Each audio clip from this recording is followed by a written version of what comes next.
Good morning and welcome to another edition of To The Point. Thank you so much for joining us. Those of you logged on to the GBN Television Facebook page, the Grenada Broadcasting Network's YouTube channel, the website www.gbn.gd, GBN channel 7, 11 and 20, and the listeners of Classic 105 Hot 98. Thank you once again for tuning in to the program.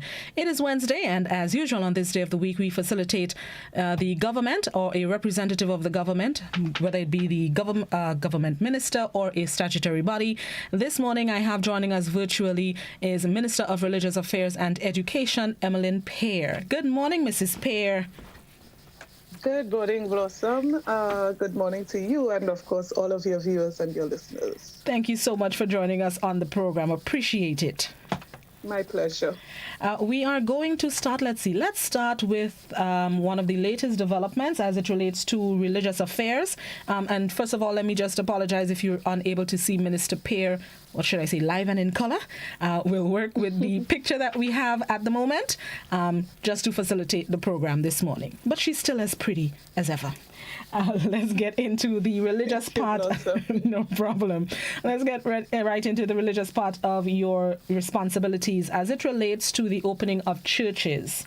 One of the, should I say, concerns and comments that I've heard from members of the public relates to the rules and regulations if churches would like to reopen this week. They are saying it's an extensive list that has a lot of rules and regulations. And the question is, why do we need so many rules to open our churches? What would you say to that?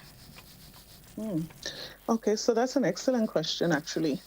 And I would probably use the question to put all of this into perspective by saying, Blossom, that in normal circumstances, what we would normally do, we engage the church a lot.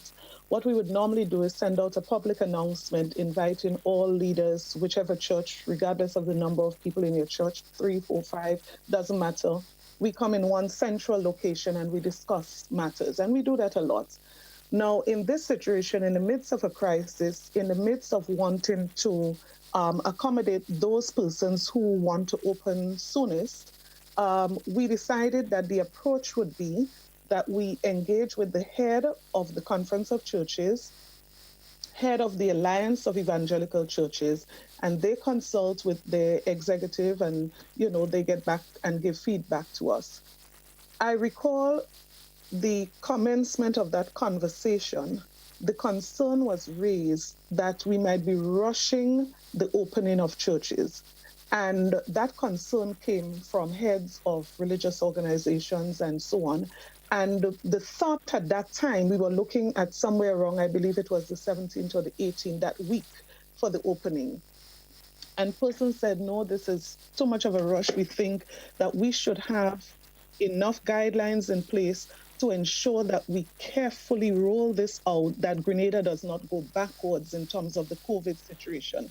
And so it was heads of a couple of organizations who provided the protocols from other countries where they have denominations as well to say, Minister, we suggest that we look at those things and we make sure we have something in place that we protect our members and we protect our citizens. So, for example, the protocols from St. Lucia, Jamaica, for example, was reviewed. And so what we did was to come up with something that we think at the end of the day would help us to continue the work that was started in securing our people and ensuring that we do not end up with a situation similar, for example, Barbados, where a particular church has been now closed because there was a service and now you have 3 persons positive. For example, in the US, where you have an entire church of over 140 persons now all quarantined because persons went back to church on Mother's Day and I guess, very happy to see one another. And now there are a number of cases coming out of that particular situation. So it's all about safety. It's all about ensuring that people who go back are protected. But I want to say this, that I have no difficulty at all, Blossom, with the concerns that are expressed. And I'll tell you why. It will take time based on the method that we were forced to use for all of this information to get down to the membership and to be explained to them. So we are relying on the heads of those organizations, as was committed, that the information would be filtered down. But of course, it's COVID-19. The speed of the filtering down may be a bit slow. So I'll give you one practical example and wrap that up. Dr. George Mitchell shared with me a call that he had from a particular pastor, and that was 2 evenings ago. And he was expressing some concern, and he said to him he was going to get back to him in the morning. And he said to me, by the time he got back to him, he said, Dr. Mitchell, this is no longer a concern. We heard from our bishop, we heard from the person in charge of our organization, and it is okay. We do understand the clarity that I wanted. It's already sorted out. So I think give us another 2 days, persons who may be speculating and wondering and concerned, I think that would all be okay. And by that time, we would be on the second protocol, because remember, those guidelines now are for 14 days. We probably already had 1 week pass in those 14 days. And so by the 27th, this is the agreed time that the next protocol, so this was like testing the waters for anybody who wants to go out this particular Sunday. And I'll tell you this, even before publishing this list of guidelines, most churches had indicated to us, we are not in a rush, because one thing that is very clear, most churches are waiting for the opening up of transportation, because they rely on transportation to take their members to and from. So even if you say it's free to go, most people will not be able to go, but it is for those who are anxious and want to go now. It's okay, but let's be very cautious about how we do it. The requirements ask for church leaders to complete and submit an online form. Since it started on Monday, how many forms have you received so far, and has permission been granted to churches as yet? Right. So I can't speak to the exact number because they're coming in as, the hour go. But the last time I checked, we had, I believe, just over 40 churches had already applied, and we've actually designated persons to work with and to support churches. And I'll tell you this, the response is not taking as much as a day. Even if we committed that we're going to do this within 3 days, we also committed quietly that within a day, you're going to be able, except there's something major that we're concerned about. So I'll give you a practical example. The first day that the letters were sent, the link was provided, the very first day, we had about 10 persons, like they were waiting and ready, and they just immediately submitted. And there was one in particular where the officer indicated to me that she had to call on the phone to go through and to clarify, because that particular application said that we are going to have 200 people at the service. But guess what? The part where you had to tick out the space was not ticked out. So that is a matter of concern. You're going to have 200 people, but we don't know how large or how small the room is. And she said on the phone, she was able to walk through, clarify, and within another hour, that group of persons had the go-ahead. We satisfied that you have systems in place. Very, very simple process. The filling out of that form, which is just to tick out some boxes, that process could take less than 5 minutes. The approval and the go-ahead, no problem, could take another 5 minutes. But of course, the 5 minutes may not apply if you have a large number of those before you. And in terms of the requirements, some of the requirements include sanitizing the building, ensuring that there's a room designated in case somebody needs to be, briefly isolated. I believe I saw something about a washing station. And so who's responsible for ensuring that these things are put in place? Is it Ministry of Religious Affairs or the Ministry of Health? And how will you go about ensuring or inspecting, maybe, as the weeks go by, that the churches are adhering to these regulations?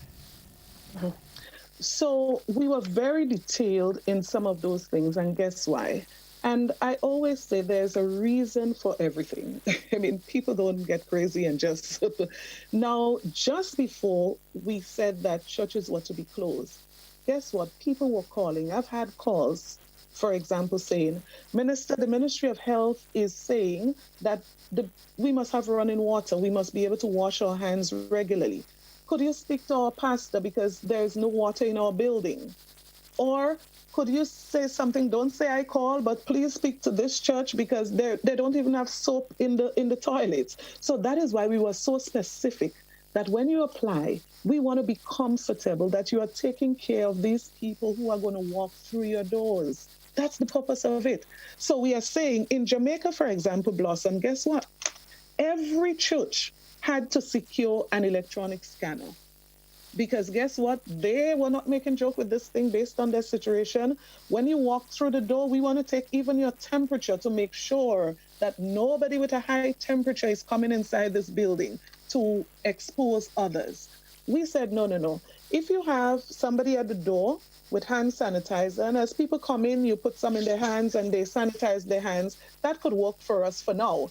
Except we have a very serious outbreak and things deteriorate. God forbid, I don't believe that's going to happen. For now, the hand sanitizer at the door is comfortable. And guess what? Some churches were already doing that. Some churches were already doing that. The extra room in the discussions and consultation that we had, we believe that that was important because you just don't know what's going to happen that Sunday. Somebody show up, you don't know them, they just walk through the building, and the next thing you know, they're coughing constantly and they come down with a high temperature, they acting very sick, and what do? We are saying to church leaders, these are things you have to have a plan for, because you do not want to be running, trying to figure out what you do on the morning of the service, like when somebody would faint in a service, for example. We want you to have a plan. So the plan is that you must have a room that you designate, that this is where you move immediately somebody who shows any sign. So during that time that they're being checked or they're being moved to a vehicle, whatever, you move them out, you separate them immediately. You don't have a room, we have explained to the heads to communicate with their membership. You don't have a room, no problem. There might be somewhere outside of the church that immediately you're able to move that person out. And you don't have that, we've also said to them, even if it's a vehicle that you have outside that belongs to a member, that you say, we understand that if something was going to happen, like an emergency situation, brother this or sister that, or this member or that member, they are already designated to be the person who's going to take away this member so that other members would not be exposed. So that is where, and we explained that every church may not be able to be reflected in one document. So we can't name churches, for example. So the broad guidelines are there, and in your particular situation, so a church may not do communion as part of their belief, but we can't say we're not putting communion in the document. If it applies to you, it applies. It doesn't apply, it just doesn't apply. Right. Understood. Let's move now to education. CXC CPEA is another concern of members of the public, specifically those with children who need to sit those exams. Just earlier this week, we heard from President of the GUT, Marvin Andel, that they were concerned about students' ability to sit these exams in July, considering the times we are in, these COVIDious times. Has there been any further discussions as to possibly delaying the sitting of these exams, or what can be done to accommodate the times that we are in and the students who may not be capable of sitting these exams, mentally capable of sitting these exams? Right. So, Blossom, let me say this. I totally agree with the Grenada Union of Teachers, the Caribbean Union of Teachers. We may not agree on everything, but I'm sure we have a lot that we do agree upon. And that's one of those that I totally am very concerned about the psychological state of our students. Some of them, like my children, they have not left the house since school closed, and I deliberately don't even allow them to go, right? So many children have not been even outside since, and to come outside now, psychologically, there must be some kind of implication there. So I'm very concerned, just as they are. But guess what? The question is, who decides that exams are going to be held? And I'm talking CXC exams. And what kind of room do you have to navigate? So who decides? That final decision was taken by Ministers of Education of CARICOM at a COSOD meeting, I believe sometime last week. prior to that, and CXC is getting a lot of blame, but in fairness to them, they're not totally to be blamed or blamed at all. They could not have gone forth without that approval that they got about a week ago. Now, before that, they sent to every member state asking, what is your preference? And in selecting that preference, you had 3 options. Exams in June, in August, September, I believe those were the option, generally speaking. And in Grenada's case, we said the latest possible option, September, is our preference. And even September would be dependent on the situation locally as it relates to COVID-19. That was our response to CXC. Guess what? It's also the same view of the Caribbean Union of Teachers. They were in that same meeting, and I heard them. They supported the option of September. But guess what, Blossom? The vote was taken, and more than 2/3 of the countries in that meeting voted to have CSEC exams in July. And there were varying reasons advanced by those countries why they wanted to have the exam now. So I remember one government making the point that we need to do this now because we are losing our Form 5s. Some of them just cannot be bothered with school again. By September, you might not have anybody. So let us engage them now so as they go, they can go with a certificate. They can have something. That was one country's position. Another country's position was we cannot wait for September because around September, and I think that was Guyana and Dominica's position, around that time we flooded out. How will our children go out at that time to sit an exam? So we did not have much support as it relates to September. So the next question is, what can you do? Now, the only thing we can do now is A, put systems and structures in place to ensure the safety of our students so they can go to sit those exams. Or B, we said we are so concerned about these students that we are not going to allow them to take part in these exams in 2020. All students in Form 5 are to repeat Form 5 and do their exams in 2021. That's also an option. But of course, consultation, we are doing that now. I can already hear the noises about every Form 5 student repeating. I just can hear it. And I can also hear, why would you expose our children to go out to do it now? And as I was saying on another interview earlier this morning, it really boils down to leadership and taking tough decisions.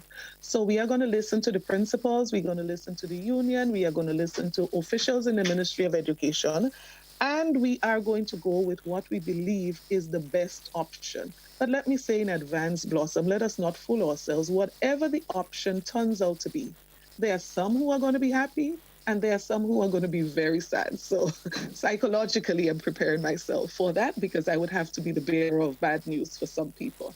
But let me speak about CPA. We are considering, and we are going to be presenting 3 options to Cabinet on Monday as to what happens with CPA.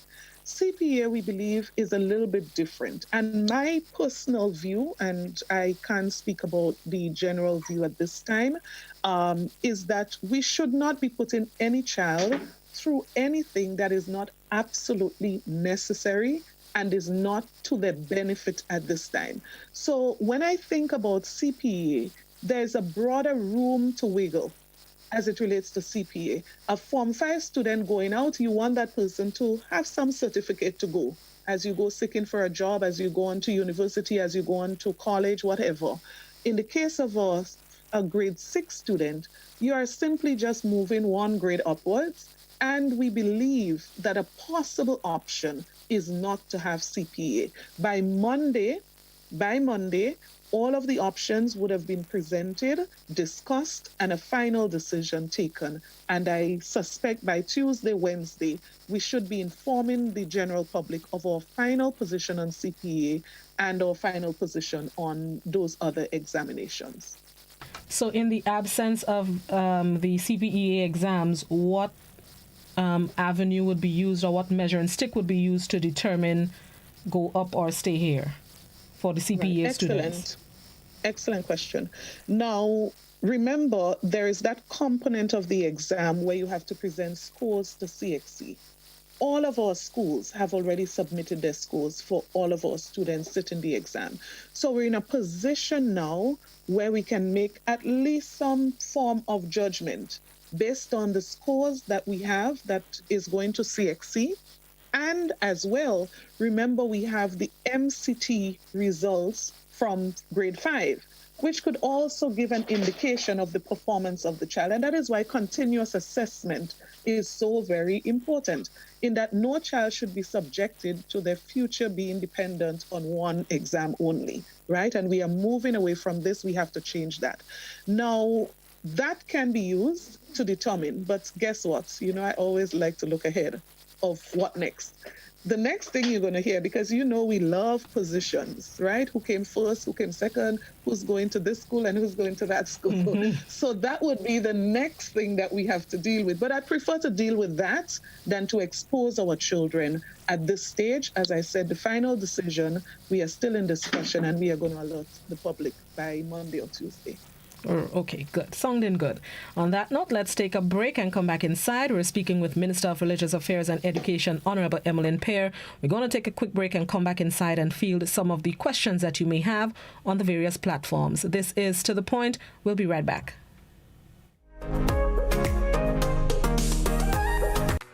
Long ago, the strength of Grenadians was in their arms as they worked the lands to get food for the table. Nowadays, most Grenadians' plate is packed with lots of starch and meat, little or no vegetables, plenty fried foods, and they wash that down with something sweet while sitting in front of screen. Hard work and exercise seem to be out of style, and lifestyle diseases are becoming the fashion of the day and claiming many lives.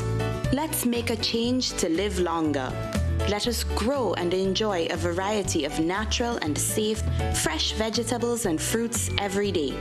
Use our local fresh seasoning and spices to make our traditional dishes healthier and avoid highly processed foods, snacks, and drinks. Drink more water every day to help your body function better. Get moving every day and trade some screen time to share and enjoy healthy family meals. Choose healthy foods and healthy lifestyle. Follow the healthy choices for healthy living guidelines for Grenadians.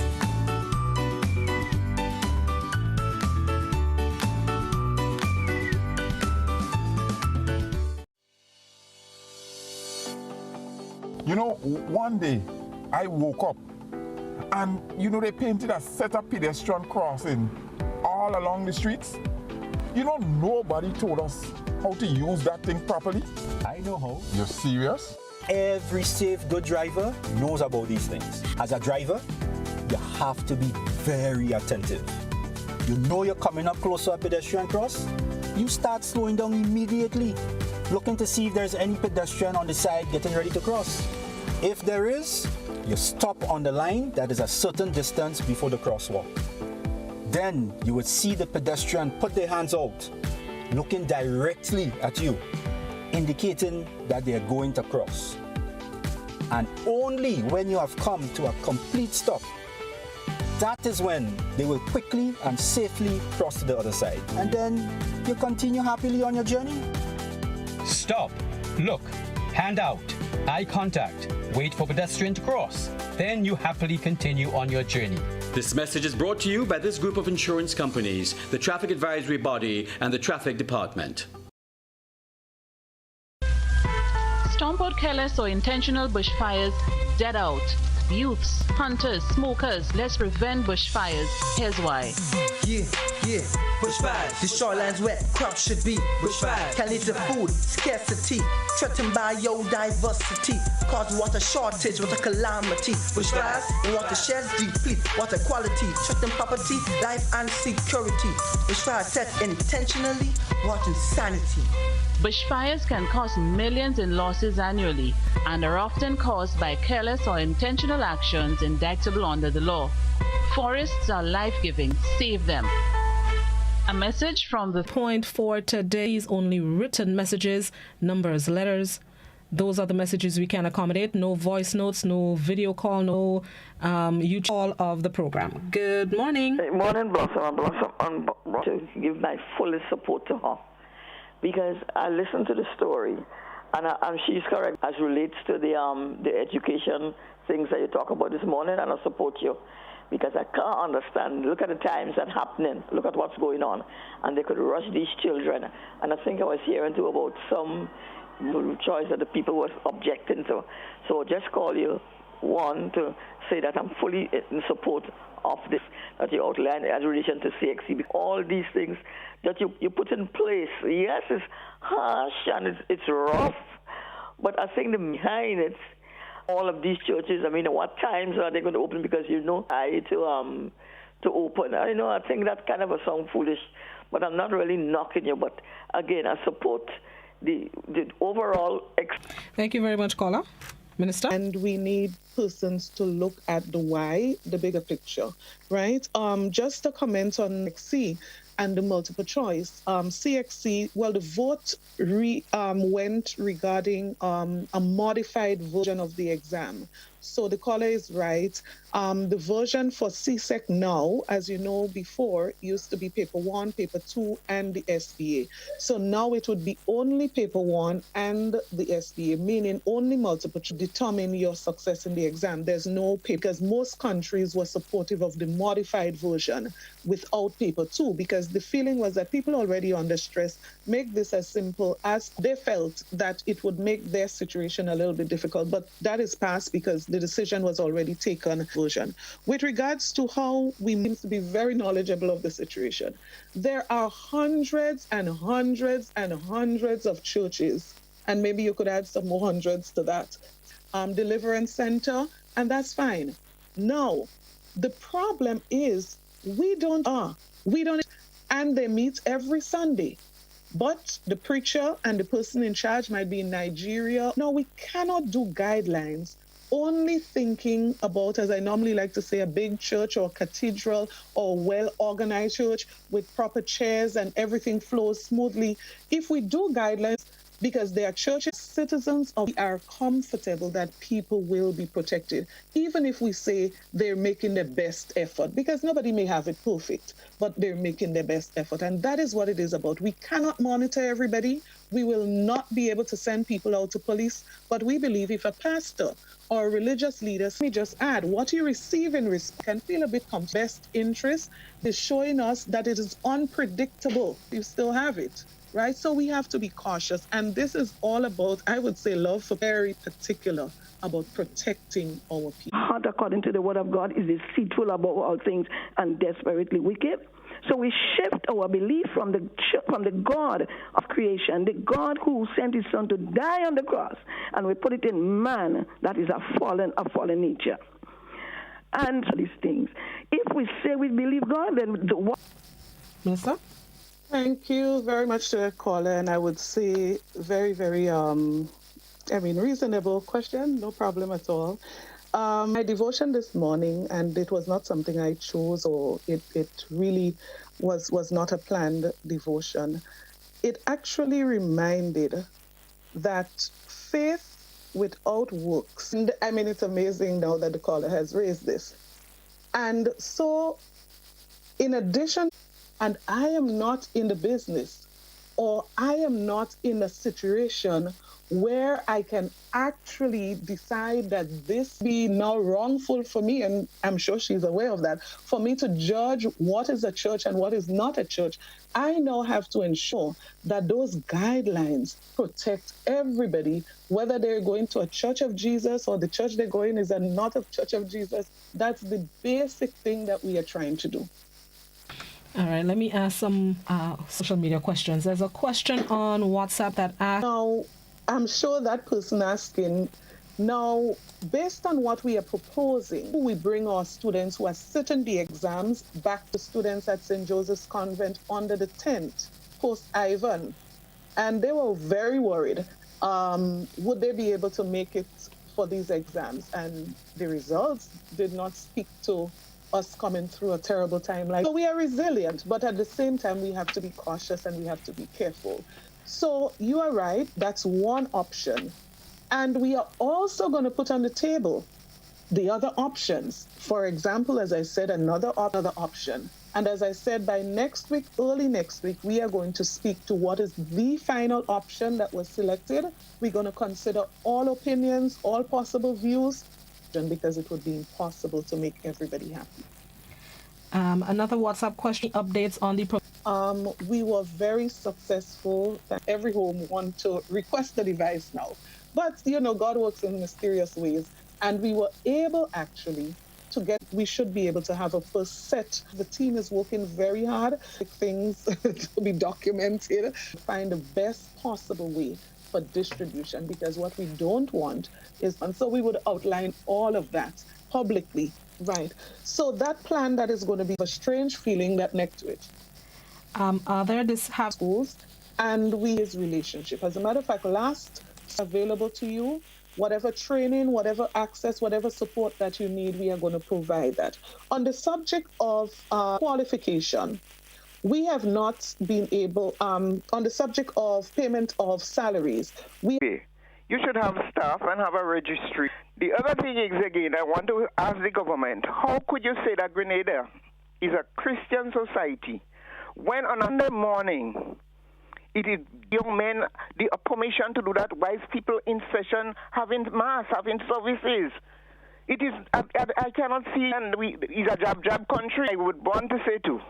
I replace in Grenada, and the government is taking so much advantage on people. I am a victim, and yet still none of them say nothing. Who got they serving? I want to know. Have a good. With regards to wickedness, atrocities, just leader, and communicate. I think this was really historic in a number of ways. When the church can unite in that way, I think it is something that we have to encourage. As a nation, I mean, no nation now or never in the history of the world has been perfect, where you have every citizen being a perfect person. Just to say this, I have recalled several cabinet meetings. Concern has been raised because guess what? Government alone would never be able to do it. And so if we always have to depend on the law to stop people from doing things and it's not happen, but this is not something I believe that any one of us want to encourage. No church should be disturbed that are not in keeping with the law, and we should never encourage or make them happen to the best of our ability. And then the final thing is the registered churches. And maybe the caller did not hear me when I start. According to our constitution, to worship and to observe that as something that is sacred to that regard. The situation we're in now, it's a little different. It's a state to be careful of how we do the normal things that we did before. And that's all what it's about. There's no law that says they have to be part of it. So you don't have to tell me that you have a church, and I cannot force you, and every church must be on that list. Has there been any, and it's a non-religious or non-education question, has there been any discussion at the salons and barbershops? Right. So I can tell you there's been discussion on a number of things, including barbers, and I can also tell you, I mean, I can't tell you all the details of the discussion, but I can also tell you that their government is being given to every sector of our society, including that sector. And the health would be close contact. That those, and you want to punish them in any way. It is just about the safety and the well-being, and that public announcement will be made about those sectors. Spot here on the program every Wednesday. That's the end of the program and the end of walk with your masks. No, wear your masks, walk with your hand sanitizers and or gloves, and continue to stay safe. Have a good day, everybody.